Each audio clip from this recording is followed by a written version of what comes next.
Welcome back to my YouTube channel. මේ සතිය මට කාර්යබහුල සතියක් වුණත් අද විශේෂ දවසක් මට. ඒ මගේ දෝනිගේ යුනිවර්සිටි එකේ මිඩ් එක්සෑම් එක නිසා. අද උදේම මම නැගිට්ටා. දෝනිවත් උදේම නැගිට්ටෙව්වා. උදේම නැගිටලා එයා වෙනුවෙන්ම එයාට ගෙනියන්න මම කෑම ලෑස්ති කරා. ඉතින් මම මේ හැම දෙයක්ම එයා වෙනුවෙන් කරන්නේ ගොඩාක් සතුටින්. කෑම ටික ලෑස්ති කරලා මම ඉක්මනින් ගියා මල් කඩන්න. මල් කඩාගෙන ඇවිල්ලා පහනත් ලෑස්ති කරලා දෝනිට මම කිව්වා බුදුන් වඳින්න එන්න කියලා.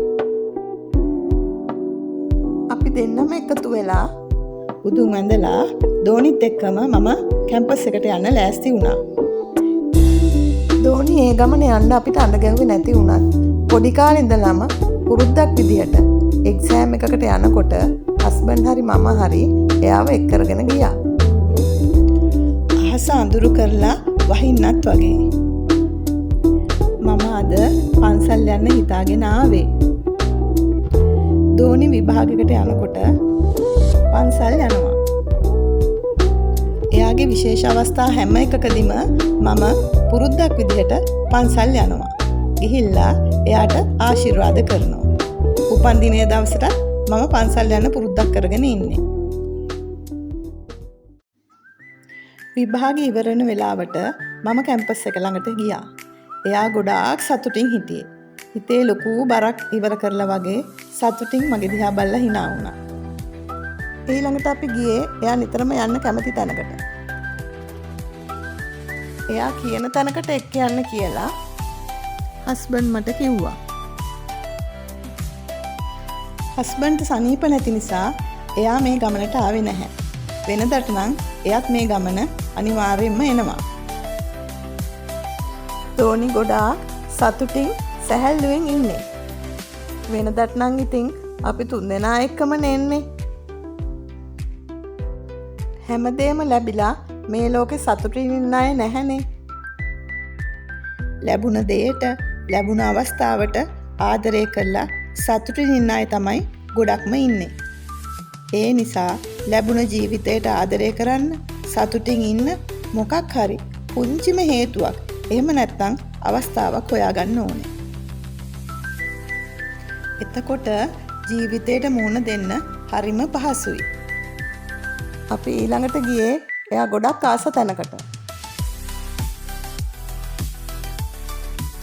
අද ඉතින් එයා වෙනුවෙන්ම මම දවස වෙන් කරලානේ තියෙන්නේ.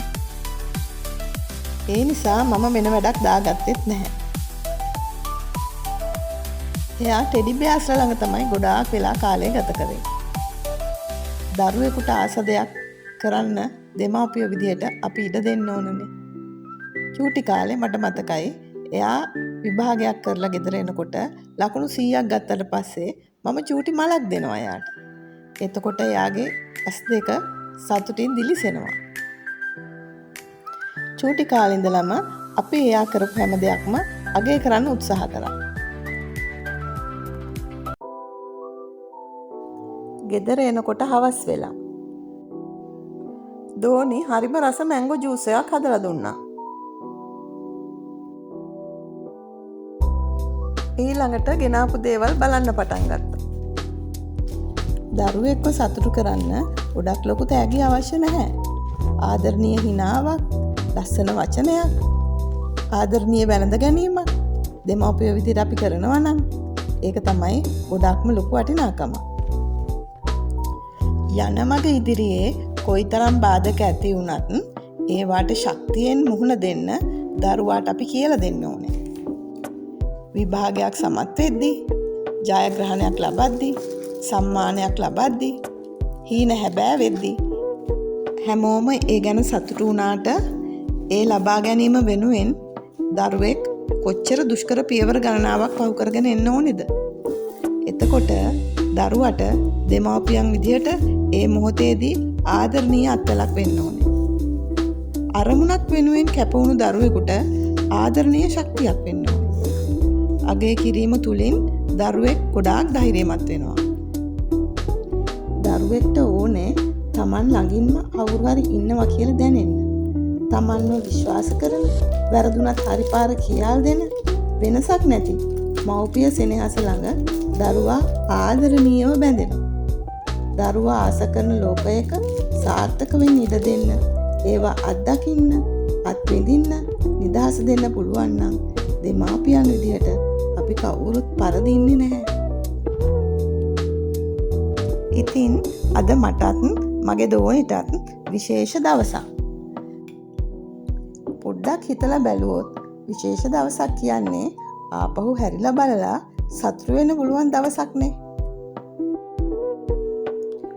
නිමේෂයකින් අතීතයට එකතු වෙන මේ දවසේ තියෙන සැනසීම, සතුට අත්විඳ ගන්න ඕනේ. සතුට කියන්නේ අපේ සිත තුළින් මතුවෙන හැඟීමක්. ඉතින් මට හිතුණා මේ මොහොතේ ඇති වුණු සතුට ඔයාලත් එක්ක බෙදාගත්තොත් හොඳයි කියලා. ඉතින් තවත් දවසක හම්බ වෙනකල් සතුටින් පරිස්සමින් ඉන්න හොඳේ. බයි.